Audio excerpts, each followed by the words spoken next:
Marvel Snap, The Banshees of Inisherin, and Horrified. This is staying in. Right, so first of all, I realised that quite a lot of our stories start with, I was at the hairdresser's the other day. But this story does start with, I was at the hairdresser's the other day. Most of your stories do. Yeah, mine and Chris's tend to have quite eventful hairdressers. Yeah. So I was at the hairdresser's the other day, and I was sitting there not talking, looking straight ahead like I always do. Standard. And the gentleman cutting my hair was speaking to the gentleman next to him who was also cutting someone's hair, and they were chatting about TV, about what they've been watching. And they were chatting about that new Dharma Netflix show. Oh, Jeffrey Dahmer. Yeah, the monster, I think it is. Yeah, but yeah, it's got quite a bit of criticism in the press about glorifying serial killers and all this kind of stuff. And they were chatting about it, and I was kind of just like drifting in and out of the conversation because it just sounded like, those general like, oh, what have you been watching? And I've been watching this. Oh yeah, it's pretty good. Yeah, the actor's really good. And then one of them said, oh, have you seen that doc about John Wayne Gacy? And he was like, no. And at this point, I was like, hang on a minute, where is this conversation going? And then the guy went, no. How many did he get? And what do you mean? Oh yeah, he got about 33. Oh yeah, Dahmer only got 17. It's like, what have I walked into? Like the serial killer Premier League? It's like, yeah, I was going to say like Fantasy League. Or top trumps. How many have I got? Yeah, like how many did he get? Oh, he got 30. Oh yeah, Dahmer only got 17. got, need. Can you imagine each week? Dahmer's up What a weird conversation. Do you folks like that stuff? Do you find any? I know a lot of people like those real crime, because there's clearly there's a lot of podcasts, there's a lot of documentaries. There is something interesting about it, but I don't gravitate towards them generally. I was with some work friends recently, and we were talking kind of like TV shows we watch and stuff like that. And like they were all just talking about these true crime kind of documentaries and true crime shows and stuff like that. And I realised, I was like, firstly, I thought, really, there are that many out there? Like I knew some of the big ones, but like I didn't realise there were that many out there. And so I realised I just don't watch them. I watch kind of like Making a Murderer. I'd listened to Serial before. I'd heard stuff about Dahmer. I wasn't, to be fair, like we're in the UK. I wasn't familiar with Jeffrey Dahmer really. I think I'd heard his name perhaps in popular culture without really knowing anything about it. So I'd kind of done a bit of research to kind of see who this person was and what he had done. Absolutely horrifying. I would recommend nobody looking it up because it is truly horrifying. Yeah. Which made me just not want to watch the show. I was like, I don't want to watch anything about this person. Like, even if there's a slight element of this is for entertainment, I'm like, no, this is too horrifying. I totally agree. And like, I'm not a huge fan either, but there is a little bit of a like, I can kind of see the appeal. Like, I can see why they're popular. Like, there is a sort of like ghoulish kind of, if I know that people are able to do this stuff, then I will like know how to avoid it in the future. Like, there's a really great podcast called My Favorite Murder, and it's a very, very popular podcast. And my partner listens to it, and it's incredibly, incredibly popular amongst a whole bunch of different folks. But one of the things that they always mention on My Favorite Murder is things of how to avoid it happening in the future. And maybe that's part of the appeal of these things, that there's a kind of, maybe I can control. I think part of what these chaps are saying in the hairdressers was trying to understand what would drive someone to act in that way, and I guess that that's for people. I think especially true crime has a very specific demographic which is skewed towards female listeners and female audiences, and I think there's no coincidence that wanting to control or understand a violent experience would probably have more interest. It will probably be more interesting for that audience than it would be for men. I think for me, like the ones that I've enjoyed the most are the ones that have gone beyond the actual like recreation of a murder, of a serial killer. Like I think what Making a Murderer did that was quite interesting was it was more sociological than it was specifically about a man who may or may not have been a murderer. Same with Serial. Like Serial again was a murder mystery, but wrapped up in it was racism, societal pressures, examining the US judicial scene. But my favourite ever one is the one called The Jinx, which is incredibly difficult to get hold of because it was only on HBO, and this was like back in the day. I think Jinx was released in like 2009. And unfortunately, what makes it so good is something that happens in the final episode. But the whole premise of the show is there's this guy who was accused of murder, and he gets off, but there's still questions around the case.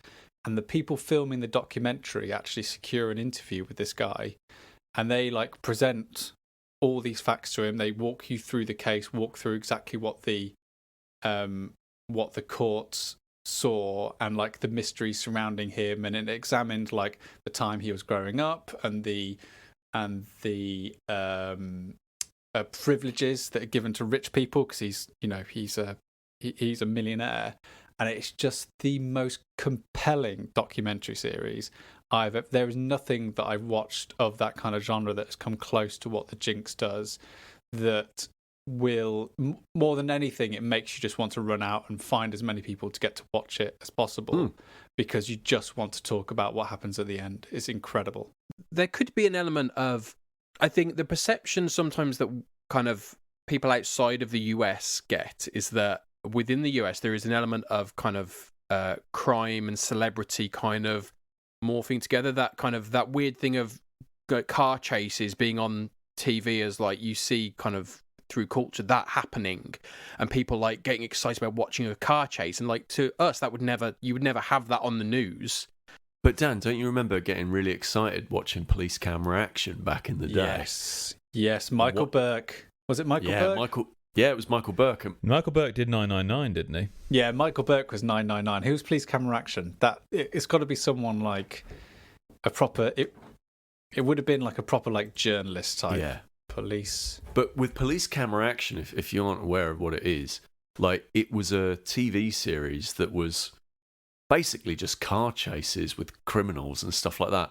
And as a young person, I never really, I always knew that I was not meant to want the criminals to get away, but sometimes there'd be a little bit of me that went, go on, do it, get out. Like, especially if they had like a few near misses, and especially also if like this was a really long police chase and it was like they stole a Mars bar or something like that, I'd always be like, nah, I want them to get away with this one. So I guess we did have a little bit of that, but it was, like you say, it wasn't, smashing down Route 66, it was, the M4.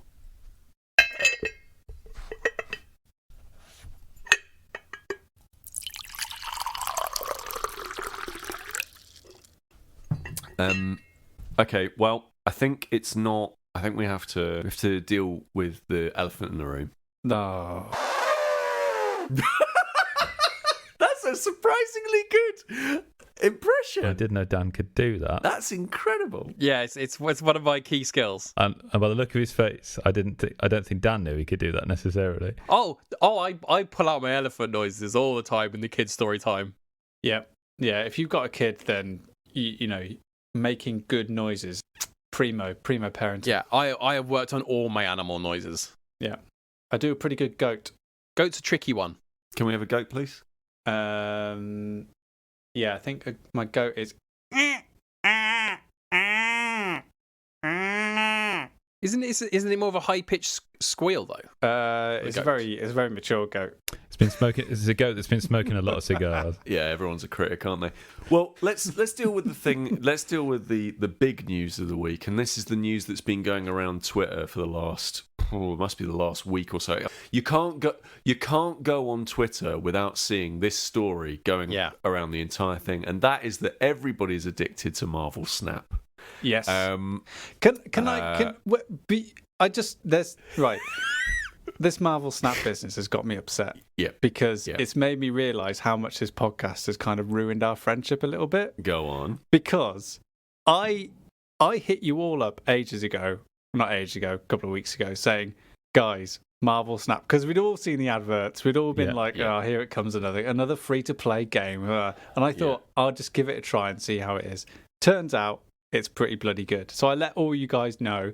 No reply, nothing, until I was checking the little. In my defence, I react that way to every card battler that you suggest. Yeah, that's. Well, you react that way to most WhatsApp messages, Dan, so we kind of, Yeah, to be fair, that's true. And so then I kind of think, oh, well, I was just not listening again. And then I was looking at a little spreadsheet we have where we're talking about what we're going to talk about on the show. And there's little Peter Willington with his little Marvel Snap. So you've obviously been playing it, obviously enjoyed it, but rather than, talking like friends, you've gone, I'll say that. For a Well, but I think as you say, Sam, there have been several moments where I've literally had to censor conversations with you because I think, oh well, we'll get to that in the pod. I don't want to talk about this with Sam this now. will be gold. I've also played Snap, and I know, I can't believe it.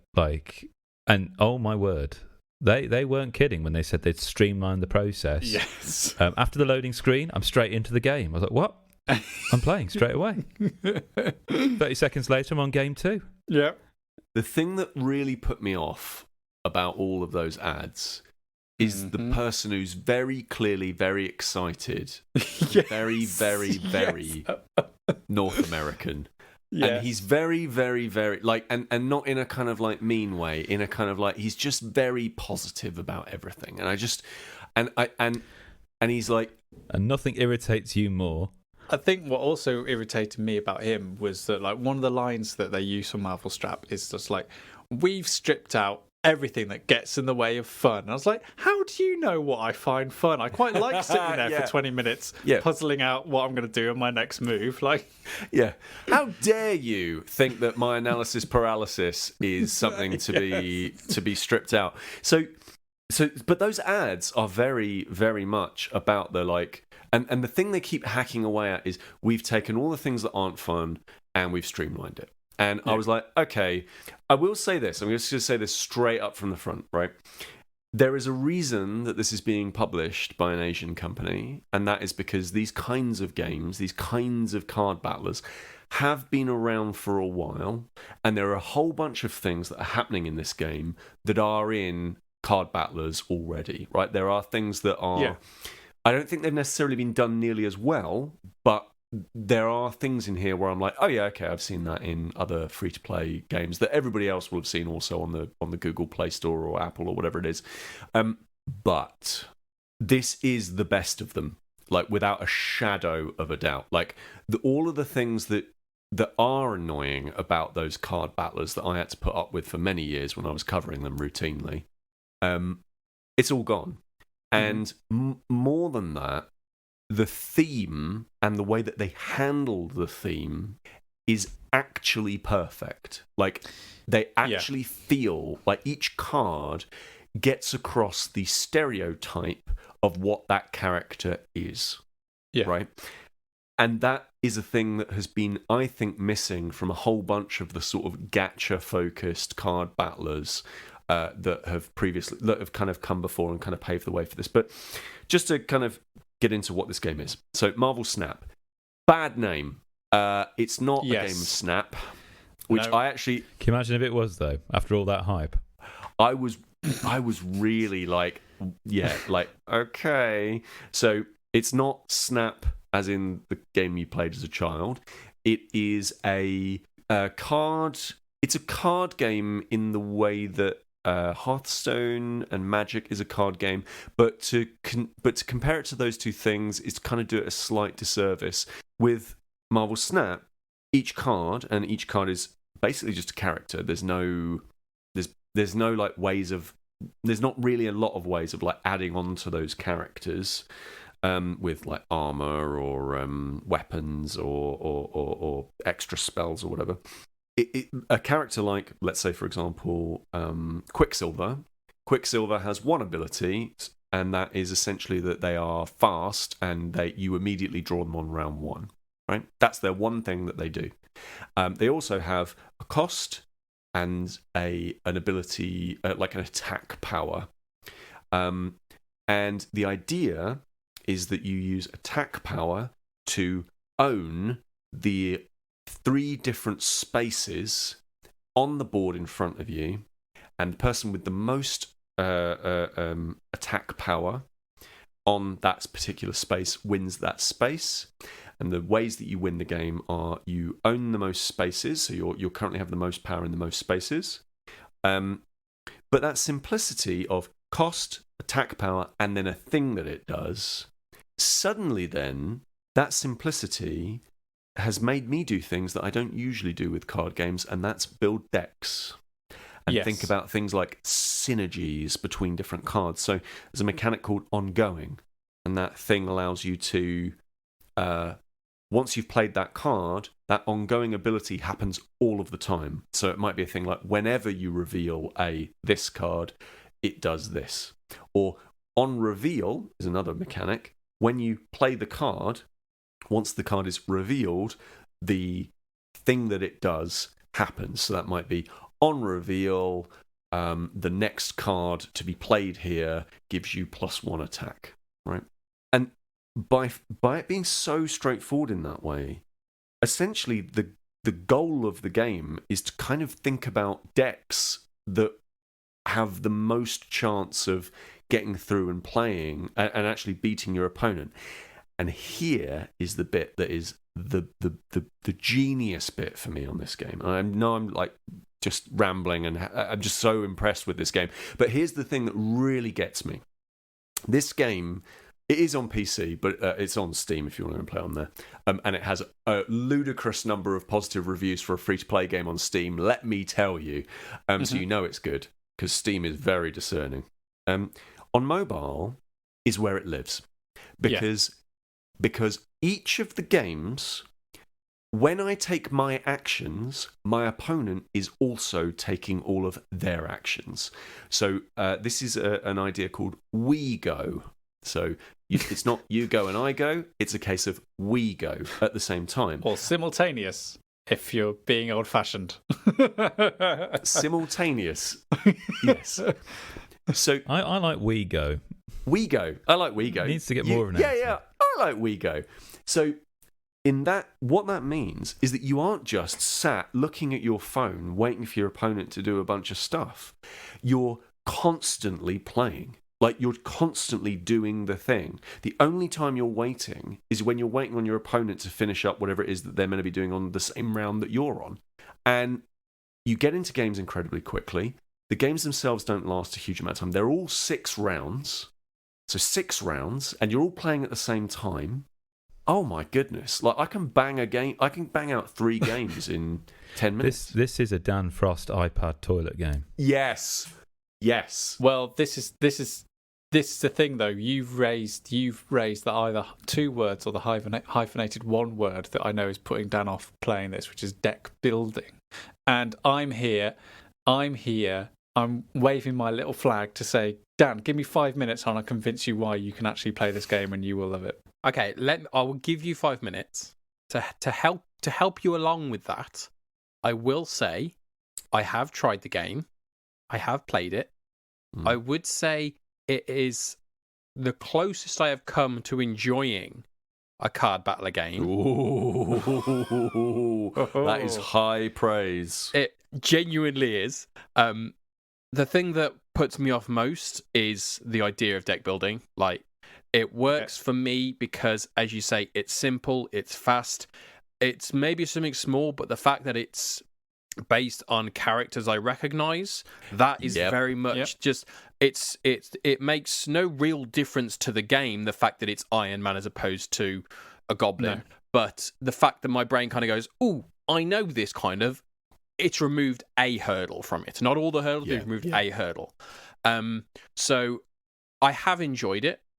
One thing I really do like is with that kind of that 3 you're battling across 3 different worlds at a time. So there is that strategy there that I like, because I think a lot of the time when I play these games, I don't fully understand them, so I'm left just battling and getting killed and not really understanding because it's going one-on-one. I kind of feel like, yes, it's one-on-one, but because you have these 3 separate stages that you're kind of battling it on, I'm not always battling against someone else, because they may be doing something on the first one and I'm doing something on the third one. And so there's a bit of disconnect there that makes it a bit easier for me to assess. And I can understand, perhaps, maybe it's the language it's using. I'm understanding what some of the powers are. I understand how, say, for example, it might say, one of the worlds on turn 6, no card can be played here. So I know I'm picking up certain things and I'm utilizing certain strategies. I've not played loads and loads of it, but I have played some and I have enjoyed what I've played. The idea of deck building is what will stop me playing it long term, because I just don't have any interest in like spending that amount of time trying to work that out. So Sam, here you go. Convince me otherwise. Well, I don't think you need to spend that much time figuring it out because of the how a game of Marvel Snap is structured. As you know, a round of Marvel Snap is only 6 rounds. So you only play 6 cards in a game. First of all, your deck is only 12 cards big. It means that when it comes to deck building, you're literally just picking 2 or 3 cards that you really like the look of for whatever reason. They might just be heavy hitters or they might have some certain synergy, and then you're just putting them in and then building a deck around that. So complementing powers or making sure you've got enough low energy cards so you can get out the gate quite quickly. And the brilliance, as you say, 12 cards, that's all you need. That so putting the deck together is fast, but importantly, getting the feedback on is this deck any good It's really quick. is 3 minutes. Yeah, it's super fast. And that to me has always been the thing that's put me off deck building. With Marvel Snap, you have a curve of every single turn you're getting more and more and more and more powerful. So it removes this element of luck in the deck building process, in the deck testing process, whereby you aren't thinking, you're never sat there thinking, is this just because I didn't get lucky? It's like, no, you didn't make a decent enough deck. Go back, think about it, tweak this. Did you really need this, like 2 of basically the same kind of character? Did you need these 2, or are there other little synergies you could work on instead? God, it's so good. It's very good. It's a very good game.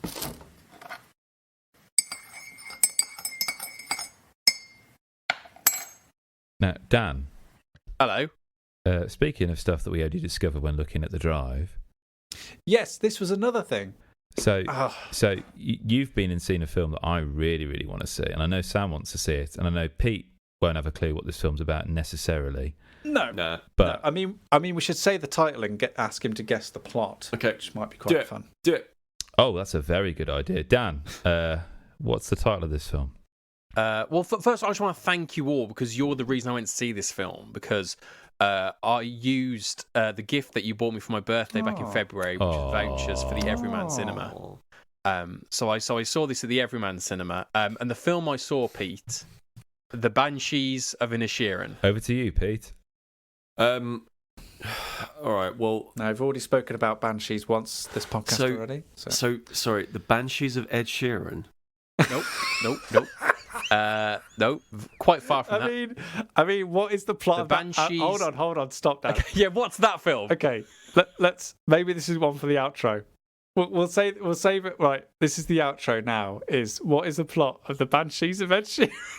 Okay, so we'll come back to the Banshees of Ed Sheeran later on. But for now, we're looking for the Banshees of Inisherin. Inisherin. Inisherin. I mean, Inisherin sounds like, is it maybe like Celtic? Is it like, you know, something a little bit maybe in like deepest Ireland somewhere, or Scotland, or something along those lines. And then Banshees, we know that they are very scary apparitions and ghosts that haunt areas. So maybe it's like a haunted forest in, like, you know, just outside Cork Is that what it is? It's a swing and a miss, but I appreciate the attempt. Okay. It's not about a haunted forest. All right. No. The Banshees of Inisherin is the latest film written and directed by Martin McDonagh, who had previously done 3 Billboards Out of Epping, Missouri, 7 Psychopaths, and Right. In Bruges. In Bruges, which starred Colin Farrell and Brendan Gleeson, who are reunited in this this film as kind of like 2 best friends.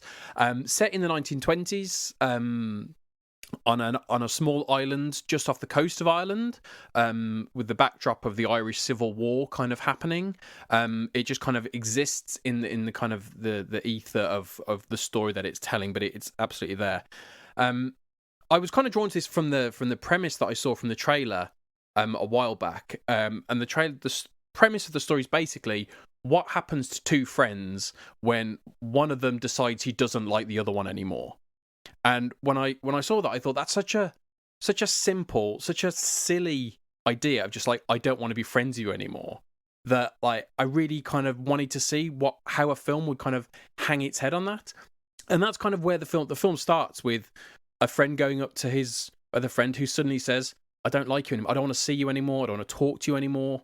And that's it. There's no explanation. And what you're left is just a situation where this guy says, I don't really know. People say to him, what, have you been rowing? It's like, I don't think we've been rowing. Maybe we have. And that kind of confusion is kind of a really rich vein of comedy throughout, especially the first half of the film. And it is absolutely laugh out loud funny. It really is. It's a very dark comedy. But especially in that first half, there are just plenty of moments where I was in a small cinema. It was kind of half full, but like throughout there were people laughing, and it was a lovely experience. What's great about it is that simple idea of 2 adults not wanting to be friends anymore. It's such a childish idea, and there's a moment in it where one of the characters finds out about it, and he says like, what are you, 12? Like, this is such a ridiculous kind of thing. And as you kind of, for that first half, you spend a lot of time with the character of Porrick, played by Colin Farrell. And you realise the more time you spend with him, his kind of core characteristic is just that he's a nice guy. He's not the smartest. He's not particularly interesting. Kind of like, there's a few comments here where they just talk about the fact that he's just really dull. But he's always been dull. What's changed? Why is he suddenly, you don't want to be friends with him anymore? And as it goes on, it starts to get slowly darker, and as the character played by Brendan Gleeson, as he gets more and more frustrated by kind of Porrick's attempts to kind of re-engage with him and be friends with him again, he says to him, okay, if you continue to talk to me, for every time you talk to me, I will cut off one of my fingers, which is such a ghoulish and such a kind of fantastical threat. It's almost Shakespearean in its threat. And I did get a feeling of kind of a Shakespearean feel throughout this film. There's even like a character who could very easily represent death in the film. I was getting a very kind of weird Sisters from Macbeth kind of vibe from that, especially when you factor in kind of a Civil War backdrop. There's very much these kind of ideas, and almost like at one point I was like, is this an allegory for kind of purgatory or something like that? You're not quite sure what's going on, but there are these little moments and things. I don't think it is, but it was definitely kind of making me think certain things. And as it progresses, it becomes a bit darker, a bit more somber. The jokes are still there, the humour is still there, but it's not quite as kind of overt as it was at the beginning. And it starts to become quite profound, and I don't know if it's... We talked earlier about the fact that we at times will stop talking about something because we're going to talk about it on the podcast, and we kind of almost kind of edit ourselves. And as I was watching the film, I wasn't sure if it was because we do this podcast, but I started thinking, okay, what's the message here? What's the film actually about? Whether or not that was because the film was making me think that way or because of this, I don't know. I think that's just a good film. Yeah, I mean, that's the thing, but it was just a case of, I was having these thoughts, and like, is it about kind of the power of companionship? Is it about kind of living in the present against kind of trying to create a legacy? Is it just the power of kind of kindness and the power of being nice? And how does niceness cope when it's under threat? And probably 1,000 other things that this film is about that smarter people than me would know. But it was just all these different things. And I can't having all these more profound ideas. The performances are across the board fantastic. So you've got Colin Farrell and Brendan Gleeson, who have such incredible chemistry together. Kind of these kind of, one's kind of an old grizzled guy, one's more young and immature and kind of just, he is a bit more childish, and that combative nature is really fantastic. You've got Kerry Condon, who plays kind of Porrick's sister. Really lovely, understated performance. The only thing I've seen her in before, she's in Better Call Saul. She plays the daughter of Mike in Better Call Saul. She also appears in the Marvel films. She's the voice of Friday, the Iron Man suit, kind of later on in the series. But I mean, it will come as no surprise to you when I say that Barry Keoghan steals the show, as he tends to do in most things I've seen him in. He seems to do that all the time. He plays his character Dominic, and it's the most astonishing performance. It really is. Kind of like everything I've seen him in has just been randomly fantastic. So he was in American Animals. Even the Eternals. I mean, it's been very well documented on this podcast, my feelings towards Eternals. But I think even when we discussed it, I did say that Barry Keoghan was the best thing in that film. And in that film, he is still electric and kind of, you can't take your eyes off him. And he's unbelievable in this film. He really is kind of an incredibly talented actor. And it is just a wonderful... It's not an ensemble because it is very much kind of, it's the film of Colin Farrell and Brendan Gleeson, but that supporting cast is just so wonderful. I left the cinema not with a skip in my step, because there is kind of... Can you imagine? Yeah, can you imagine? Yeah. There is this kind of wave of melancholy that kind of leaves the screen and kind of washes over you kind of as it ends. But like, it was the perfect kind of film to watch in a cinema like The Everyman. It's not the film that needs the massive screen and the blaring sound behind you. It's not that kind of thing. To sit there in a comfy sofa, my wife sat next to me. I've got a little table. I'm sipping a bottle of cider that I've got here. At the start of it, someone comes and introduces the film. The whole thing was just lovely, and it was just I'm so used to, when I go to the cinema now, going to see the Marvel films and going to see Top Gun and stuff like that, because they're the films you have to see on the big screen. Avatar, you've got to see it on the biggest screen. Sometimes it's just wonderful to watch a really quiet, gentle story with kind of actors who are kind of such subtlety in their performances, and the story's told with such subtlety. That's just amazing. It's beautiful to look at. Ben Davis was the cinematography, who's done a lot of work with Martin McDonagh in the past, done a lot of work with Marvel. So he did a lot of work on Eternals, Doctor Strange, Age of Ultron, lots of these things. So he's got a really wide scale, but it's just really, really beautiful. I would absolutely recommend, if you can see it, if you can see it in an environment like an Everyman, like a boutique, because it is really nice to see it like that. You don't need to see it on a massive multiplex, but obviously you don't have to. You can wait for it to kind of come onto the smaller screen. But if you can see it in a really nice environment, I would absolutely recommend you go and see it. Yeah, I really want to go see it, because it plays into what is one of my greatest fears, which has persisted ever since I started reading Kafka, which is something happening and no one explaining to me why that thing is happening. And I just like that, knowing how obsessive I can get about certain things, and just knowing, if that was to happen to me, like if one of you guys or all of you guys just woke up one morning and just be like, yeah, we're not speaking anymore. And I feel like what's interesting about this film is that how in this day and age, that sort of cutting off, that sort of that sectioning off of someone is actually quite easy and simple to do. Like, you could literally just delete someone from your life, and especially us, we don't live in the same location. We could very easily just bisect someone from your life and never really explain why. I think what's interesting... I've considered it multiple times. I think what's interesting about Banshees, and that, you talking about those themes that it brings up, Dan, is how you do that in a society that is a lot more convivial, that is a lot more based on face-to-face and unavoidable situation, a tiny island location. So exploring that as in a way that doesn't seem, and all I've heard is what you said about the film and the trailers, seeing that explored in a way that doesn't feel very like us and them, like Kafka does, but it's more like personable, and it's more to do, and it's more emotional than the black and white way that Kafka sorts of writes those kinds of scenarios. It just intrigues me a lot. And I think what I like about a lot of Martin McDonagh's characters, from like, you know, his stage background as a director and playwright, like The Pillow Man, for example, is that he writes characters that aren't necessarily 100% likable. And that's usually quite a challenge for me, because I need to have somebody likable for me to have an investment in it. I need hope. I need someone likable. Otherwise, I'm not interested. I don't want to watch stuff that's about assholes and not mean to each other.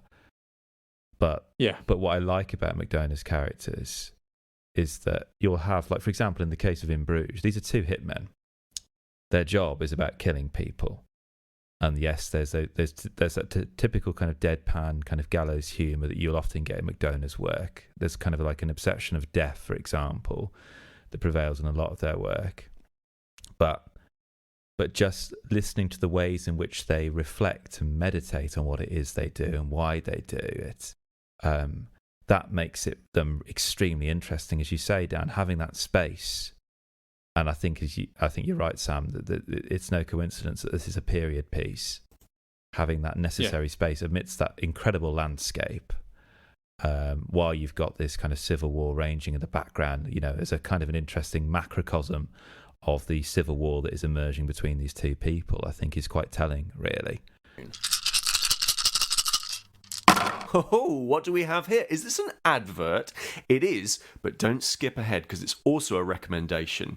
Listen, if you know anything about Overtired, you know it's a podcast that covers an eclectic range of topics in the most real, raw way possible.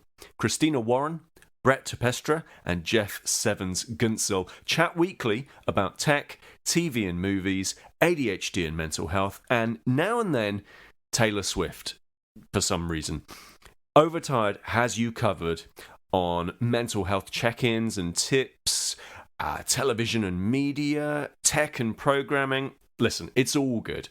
Follow their personal life journal and get great advice and recommendations on tech, mental health, movies, music, and tons more from these wizards of the internet. So if you add any new podcasts to your must-listen list, this is it. Find Overtired wherever you listen to podcasts or at overtiredpod.com. That's overtiredpod.com. Okay, thanks for listening, and back on with the show. Boo! Ah, that's right. We just had spooky season, and it was good. It was good. Oh, that's what that was. Yeah, sorry. Did you? So scared. Wow. Sorry, let's try that again. Yeah, just edit it together, Dan, so that comes after the boo. This has probably been the first ever Halloween where I've really embraced it, only because I've had to explain every step of the way to my small boy why there are pumpkins outside people's houses. And then the one house that has got a skeleton crawling out of the floor and a little gravestone and like spider webs and stuff like that, and he's just like, "What's that, Daddy?" And I'm like, well let me try and explain. But I've got a good parenting hack if you want to do the pumpkin thing but you don't want to create lots of mess. Painting googly eyes. He was pretty happy with that. We just painted them, googly eyes on them. Don't stick them outside the house, otherwise people come knocking. But put them on a shelf for a few days. What do you mean? Whoa. Hold on, what do you mean people come knocking? You mean trick-or-treaters? Yeah, because it's around where I live, the rule is if you want to get bothered, put out a pumpkin. If not, then no one will bother you. Right. Yeah. But didn't you just say something along the lines of, this is the first time where I've really had to kind of get into it? We bought a couple of pumpkins, painted them, googly eyes, right on the shelf, done. I wouldn't say, okay. So that's not quite really getting into it. If you're like, hold on, I don't want any trick-or-treaters coming around. To be fair, that's getting into it more than I ever have. So what? True. What do you mean? I have never carved a pumpkin. I've never been trick or treating. I have never provided sweets for trick or treaters. Chris, what about you? Have you done any of this? Oh, all the way, mate. Oh, thank goodness. So on my partner's street, one of her neighbours has a sandwich board that they put up at the end of the drive, which directs families down there because they have all of their house is just pimped out like this wonderful Scooby-Doo thing, and they really show the street up, to be honest. That's incredible. So Halloween is my least favourite holiday of the year, and even I get kind of excited about like the idea of like some kids knocking on the door and then you throwing candy bars at them. That's a great idea. I remember that. Do you remember that one time I told you about where I was flooded with kids and I ran out of sweets. Oh yeah. And all I had left was like cereal bars. Oh, I know. Good thing they were wearing masks to hide the disappointment that they would have had. That's true. Walking away with an Alpen bar. The one, the one thing I do enjoy about Halloween though is that every year, Chris and I always make an effort to do spooky games night. Indeed. So we have War Boys, which is War Boys Day, where me and Chris play War Boys games. Another holiday. And then there's also Spooky Games Night. I had 3 Spooky Games Nights this year and loved all of them. Great. I had a triple threat. I joined I somehow got involved in joining a board game group with a friend of mine from work, and we played Betrayal at the House on Hill for Hang on. You sound surprised, Sam. That's not a surprise to any of us. You say that as if, I don't know how this could possibly have happened. And we played, somehow managed to eke out a game, Betrayal at the House on Hill, for 2.5 hours. But probably one of the highlights this year has been a new entry into the Spooky Games canon. Because usually we just play things like Medium, Betrayal, King of Tokyo actually can sometimes be a good little like Halloween one, especially if you're with the family, and Mysterium. But One Survives.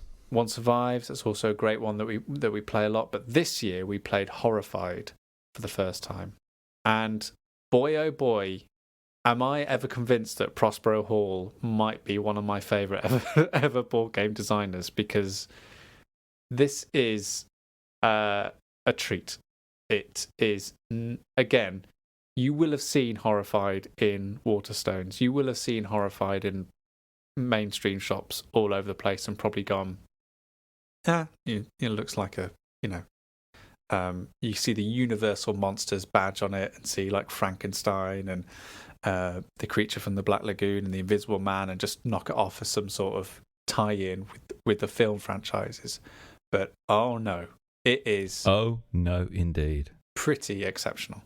So Horrified comes from Ravensburger, and I've had my eye on this since 2019 when it came out, and loads of people were raving about it because I love cooperative games. But I was a little bit worried because I play a lot of games with my partner who loves cooperative games, but I also play a lot with my family as well as just Sam. And my family aren't necessarily down with stuff that seems particularly spooky or horrific and gruesome. Yeah. And there are lots of games that kind of lean into that aesthetic. But this is a family game. I think that's really, really important to say. It reminded me of the kind of spookiness you get in a Scooby-Doo cartoon. Not to kind of undercut it and make it seem quite childish. No, not at all. But it's perfect for families. You can play it 1 to 5. So brilliant already. I can play it solo. Games last about 60 minutes. And it's set in a kind of fictional location where all those classic Universal monsters that Sam mentioned, it creates an imagined kind of shared world in which they coexist, which happens to be this small town that has these kind of typical generic spooky spaces. There's a barn, a laboratory, a tower, an institute, and a shop. And as a team, you have to defeat these monsters. So it recommends you start with Dracula and the Creature from the Black Lagoon. But for a standard game, you pick 3 monsters. So already that great sense of like, who we're going to play against today? What kind of combination we're going to have? So Sam and I, we did that. We started with Dracula, Creature of the Black Lagoon. Pete, we did The Mummy and The Invisible Man. Yeah. And I've done The Invisible Man and the Werewolf as well. And you then choose your character, variable player powers, just tick, tick, ticks already. Every time I come back, it's going to be different. Brilliant, brilliant, brilliant. And then you take it in turns, completing a series of actions, so collecting items from certain locations to use against the monsters. Oh, thank you, there's a pitchfork. I'll stab Dracula with that. Or you choose to guide and protect villagers who are just wandering around, and you've got to protect them from these monsters and take them to their locations they need to get to, whilst keeping out of the way of the monsters. And and at the end of your go, we draw a card which tells us how many new bits of equipment and items spawn on the board, where they spawn, and an event may apply, or an event may happen to us we have to kind of work around. Then it tells us which of the monsters are going to be activated. Oh my word, Dracula's going to move now. How far is he going to move? Oh, 1 space, that's okay. But hang on. Oh no. He gets to move again. It's okay, I've got loads of equipment here, so he's got these hits against me. I can just lob 3 bits of equipment at him, a microscope, an amulet, and a shotgun. That'll keep him at bay for a moment. That's one of my favourite bits of the game is applying a narrative to how you're fending off the creatures using the equipment that you've got in your hands. Because sometimes it makes sense, like you've literally got a torch and a gun and a pitchfork, but sometimes you do just have like a pack of biscuits and a couple of hobnobs. And you're like MacGyver. But what I love is like the objects are colour coded. So the red stuff is really like confrontational, like guns and knives and things, and that works for those kinds of creatures. Whereas for like the Invisible Man and the Wolf Man, it's much more kind of blue kind of coloured items, which are more like scientific, like Bunsen burners, test tubes, microscopes, this sort of thing. And then for like the Mummy, for example, it's much more kind of totemic stuff and like spiritual things, because you're dealing with something occult-like there. So you keep doing this kind of play until you have to get to complete the necessary stages to defeat the monsters, and then finally get to the location and kill them. And that's basically about having the right amount of equipment of a particular colour or colours, and then getting the right sum total of the numbers that are on those equipment, really. So for Dracula, you have to find all the coffins on the map and destroy them before you take him on. For the Wolfman, got to find a cure and then administer it. For the Invisible Man, we love this. You have to go around the map and find evidence to incriminate them before you then take them down. That's a very clever. And the one I really like, which I love to play at, is you've got Frankenstein and the Bride of Frankenstein, and their player board is these dials, and you've got to try and keep them away from each other as much as possible until they become humanized, and then you allow them to kind of meet. So I've also had the pleasure of playing the sequel to this game, which is called Horrified American Monsters, and this is it comes in the same size box, so it's kind of like a standalone, like an expandalone version, I guess. Well, it's a completely standalone version of Horrified. It plays exactly the same way. The player characters have the same skills and abilities, and the game works in exactly the same way. However, whereas this is the universal monsters that you would have seen in films and movies and growing up, American Monsters is more cryptozoological.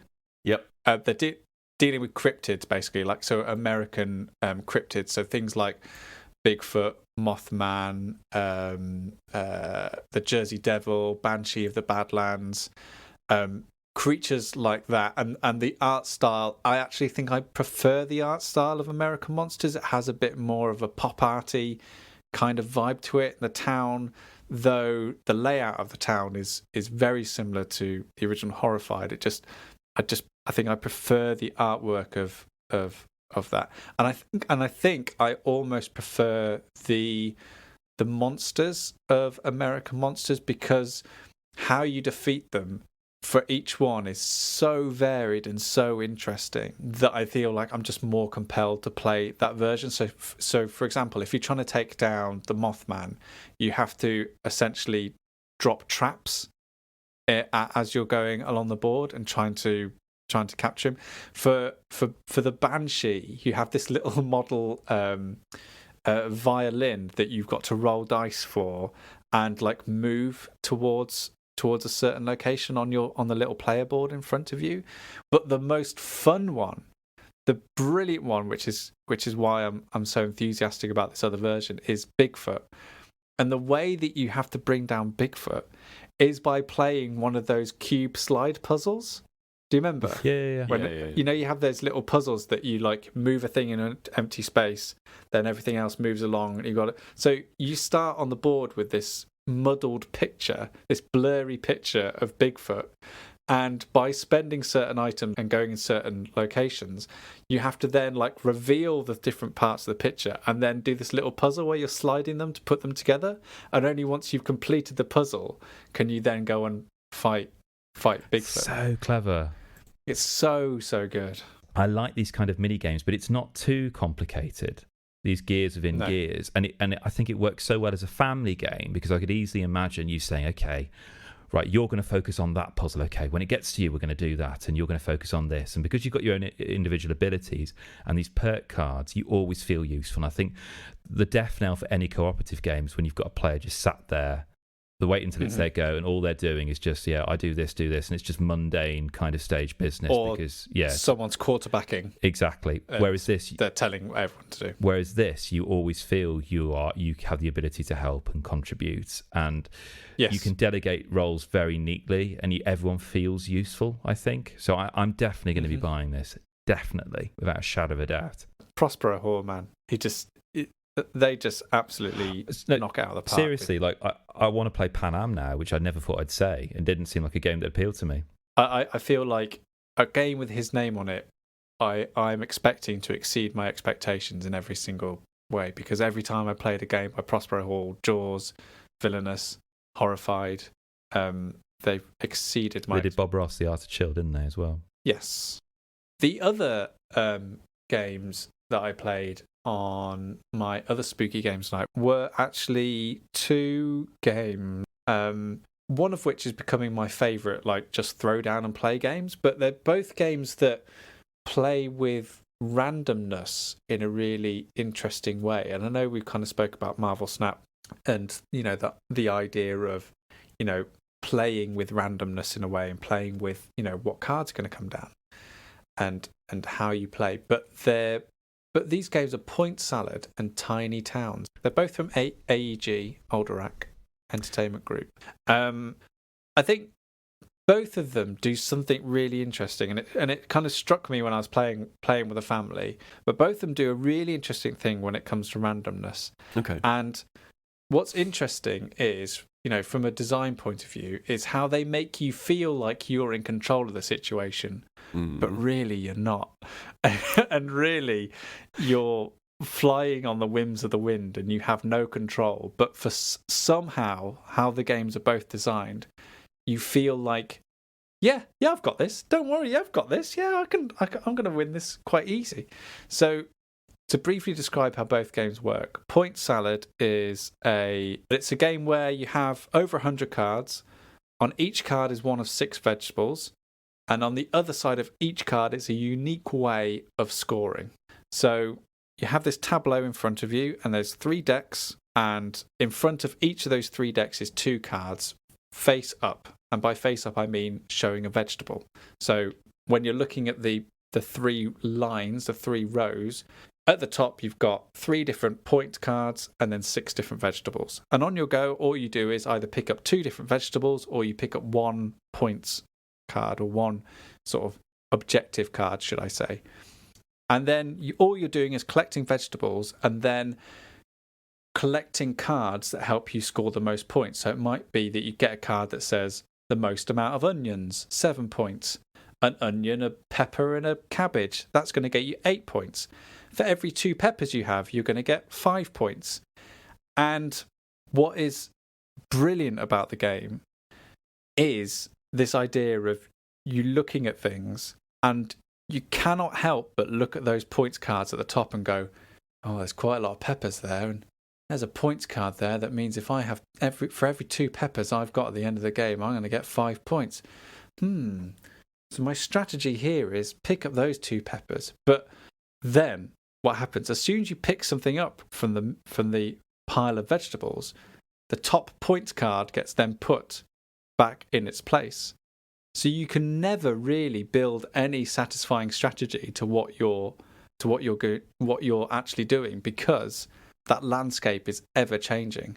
So I think for me, just thinking about it, is that when you're looking at the scorecards, it's not just, oh, if you get a certain amount of this, you'll get points. It's also you get a certain amount of, if you get a certain amount of this and also don't have any of this, you'll get points. So it doesn't feel like a free-for-all. So what I like about Point Salad is that very, very first scorecard I pick up, which will have on it, whatever you do, don't pick any of these up. It automatically gives me a strategy. And that's what kind of cuts through the randomness to a degree, in the sense that I'd rather have that than all the cards are just like, well, you just score points all the time by just collecting this amount. The fact that you've got something that mitigates that means ultimately it actually, in a strange way, removes analysis paralysis, because you'll set yourself a rule saying, okay, I'm just not going to collect onions. I don't care what I do now. I'm just not going to. I've made peace with myself, and I won't feel bad when Sam grabs all those onions. And because those points cards are unique, like you can't just sit there waiting for, well, I've got loads of peppers, so I'm just going to wait for one of those 2 peppers is 5 points thing coming up again. Because once it's gone, it's gone. Yeah. So you really hedge your bets. But Tiny Towns does a similar thing. And it's, in a way, it's even more bonkers than Point Salad, because Point Salad is a really snappy, quick 20-minute card game. Whereas Tiny Towns is up to an hour of play. And that's a game where it comes in this gorgeous box, and it's got this really lovely theme where you're essentially building a tiny town for little creatures like hedgehogs and mice, and it's really adorable. It's like Sylvanian, you're building a little Sylvanian family's town. Everyone gets their a 4x4 grid, and you start the game by laying out these cards, and you get all these like lovely like wooden like different structures and buildings and things. And quite simply put, all you're doing is looking at the cards in front of you, which are shared by everyone. And for example, I really want to build a tavern, and for that tavern I need brick, glass and wood, and I need to place those 3 resources in a particular shape anywhere in my grid. To say they're like in an L shape or a T shape or whatever. Once you've completed that shape from the resources, you take all the resources, put them back on the table, and then replace it with a building. And then at the end of the game, you get certain bonuses for each building. So, for example, if you've got a cabin next to if you've got like a pub next to a well, then they score 2 points. And if you've got a church in the corner of the map, that gets you 4 points. Like, it's standard sort of board game fare in that way, and it's really nice. And those cards are randomized, so every time you're scoring things differently, like have 3 pubs on your map and they get you 9 points, etc, etc, etc. But the wrinkle with Tiny Towns is only when it's your go do you get to decide what resource you're picking up on that round is. And whatever you decide, every single player around the table has to pick up exactly the same resource, and they have to put it in their map. So we played a 6-player game of this, and it was unbelievable, because essentially only 1 in 6 times are you in any control over what you're putting in your map. And when your map gets full and you can't make any of the shapes or match any of the patterns on the card, you can't go. You're stuck. So you're completely at the whims of up to 5 other people around the table. By the sounds of it, like with Tiny Towns, like it sounds like from a beginner player, like the kind of the core concept is relatively simple to grasp. It's obviously usually the actual tactics will often throw off kind of a new player, but by the sounds of it, like the tactics are also relatively easy because you're not in control of them. You're given things, you just have to deal with them. So kind of from experience point of view, you kind of like, I've only got 1 chance in 6 to kind of do something constructive, whereas from the kind of the lower end of the scale, it's a case of there's only 1 turn where I actually have to think about what I'm doing. I have to actually plan only 1 out of 6. So the flip is actually, it's easier for me if you give me something and I just have to make it work in this space rather than think strategically, okay, well, I need this in order to get this. It makes a lot of those decisions for me. So it sounds like it would be a lot easier to grasp. I mean, a lot of games are easy to grasp, but you need perhaps a few turns to go. But this one, it seems like it would be quite easy to get in right from the beginning. Yeah. And no one felt shortchanged at the end. Like, we did the final scoring and no one really minded who won or whatever, because we were all like hamstrung by the same constraints, and it was like trying to make the best out of what is a terrible building situation, and it almost felt like the kind of it was like a town council planning simulator where you just felt like all of your controls and your actions were like hamstrung by committee.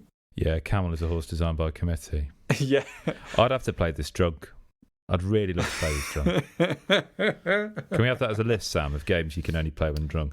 Yeah, I'll add that to 6-player Tiny Towns. the list. But yeah, both the games, both by AEG, Point Salad and Tiny Towns. I think especially for families, I think are brilliant games in taking that control away from players, but yet not replacing it with frustration. And I think that's an incredibly tricky but satisfying trick to pull off. So well done them. So the plot for Banshees of Ed Sheeran. I think definitely Ed Sheeran, right, is having a bit of a lull with his career. So he is just wandering around London, and he comes across a shop, and the name of the shop is, Peter? The name of the shop is Hearts Incorporated. Hearts Incorporated. And he walks in the shop, and there's a shopkeeper there, and who's going to be played by Chris. Yep. And Ed Sheeran, being played here by Daniel Frost, walks into the shop, and this scene is how it's going to play out. Is Ed Sheeran wants a new guitar, and Chris wants to sell him a guitar that's going to make him basically write the brilliant songs for him. It's like a cursed guitar. I think it's important to note at this point that I know nothing about Ed Sheeran. Neither do I, but damn, we're going to play with this. This film doesn't exist. This isn't our rehearsal for a pitch meeting to Universal Studios. Was it not? I thought this was the next step in our podcasting lives. Right, so I'm picturing the guitar's a bit like that broom in Fantasia. It's got like limbs. Oh, wow. So it actually physically writes the song. That's what I'm picturing. Okay. And action. So, yeah, so shopkeeper there. So, are you... Ding-ling-ling. Are you... Oh, yeah, sorry, yeah, so, yeah. Ding-ling-ling, enter. Hi there, shopkeep. Yeah, you right? How are you on this fine autumn day? I'm all right, yeah. Can I do anything for you? I would like a new guitar. My current guitar is broken. Right, well, you've come to the right place. You know, you look quite familiar to me. Oh, you're not that lad, are you? You know. I go by many names. That lad is one. Ed Sheeran, they call me. No. Oh, well, Mr. Yes. Sheeran, we've got just the guitar for you. Come with me to the back room. That sounds really suspicious. I'd rather stay here, please. And I picture the back room isn't a door. It's got like a beaded kind of curtain, you know, and you have to kind of go through it and stuff. Yeah. And under a glass case, there's this kind of guitar there. Does that guitar have limbs? It certainly does, yeah. And they're looking to wrap themselves around you. Oh. Nothing you're saying is putting me at ease. I should say this right now. No, this is a magic guitar. It's been in my family for generations. In my family, this guitar has written some of the greatest songs, such as, Pete. Such as 41 moments that crabs ruined my life. What? And what genre was that, Sam? It's a country song, gotta be.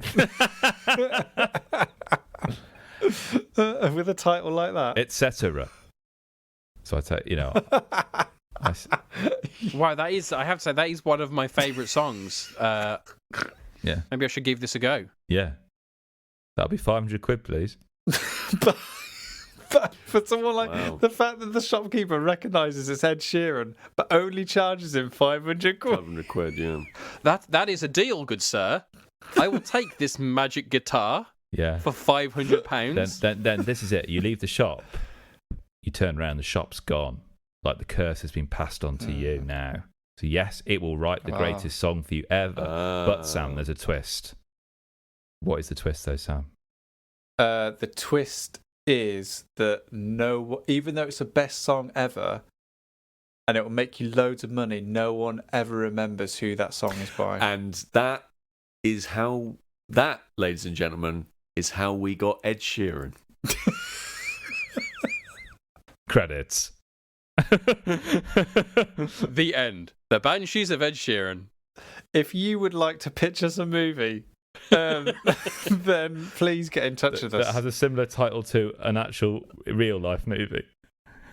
Yeah, give us a title. Yeah. You can email us, stayinpod@gmail.com. You can also send that information via Instagram, Twitter, if anybody's still using it. We don't have a Mastodon yet. You can do it via Facebook. I'm sure there's other ways. And one of the things I want to call out is how good Chris's Spotify playlist is. We link to it every single time in these episodes. So in the episode show notes, if you go scroll to the bottom, tappity tap, and you can listen to the Spotify playlist that Chris has put together that is thematically linked to a whole bunch of different stuff that we talk about in general. Have you put any stuff from Tunic on there, Chris? Because that Tunic soundtrack is my word, incredible. So there you go. Lots of good stuff in there. And you know, what else can they do? What else can people do? Well, they can find they're interested in taking a look at Horrify. They can look at our Board Game Geek page. Yeah. I might. Shall I do a little like unboxing for Horrify? Put it on the Instagram channel. Yeah, please do. Please do, because it's really good. Yeah, I really want to see. I really want to see the art for the American monsters. Actually. Oh yeah. Okay. I'll do that. So if you go to Instagram, there'll be a sort of look at the innards, gizzards, of American monsters. And if you have there's things coming up soon. Christmas is coming up really soon. If you have a video game player friend in your life, if you go over to our Steam page, which we link to from stayinpodcast.com, you can go and see all the video games that are available on Steam that we've ever covered, which, let's be honest, it's most of the video games we've ever talked about. So all of those recommendations are in there with links to the episodes that we discuss them and the timestamps where we discuss those things. So if you're like, ooh, I need to buy a video game gift for a friend of mine, go look at Steam and you can see all the things that we've ever talked about and whether or not you think it might be right for them. And apologies to that listener who said that we're going to bankrupt them because of our recommendations. Yeah, sorry about that. Oh yeah, sorry about that. Yeah, I mean, it's kind of on them. Yeah, we don't take all responsibility for that. We just put the information out there. Yeah. So legally you can't come back to us in the event of bankruptcy. Just I'd like to clarify this officially on record. All right. Yeah. We'll just delete all episodes of the podcast. Yeah, we would never hear. We would never hear. Yeah. Yeah, like the Banshees of Inisherin. Like it's one day you just decide, I don't want to listen to you anymore. But yes, also if you have any questions or Pete investigates, we'd love to hear those. Pete's bored, so we just like to send him off and do his investigating, which is always fun for all of us. So feel free to get those queries in with his notebook and his trilby hat. Yeah, he's got his magnifying glass out and his deer stalker. Awesome. All right then, everyone. That'll do.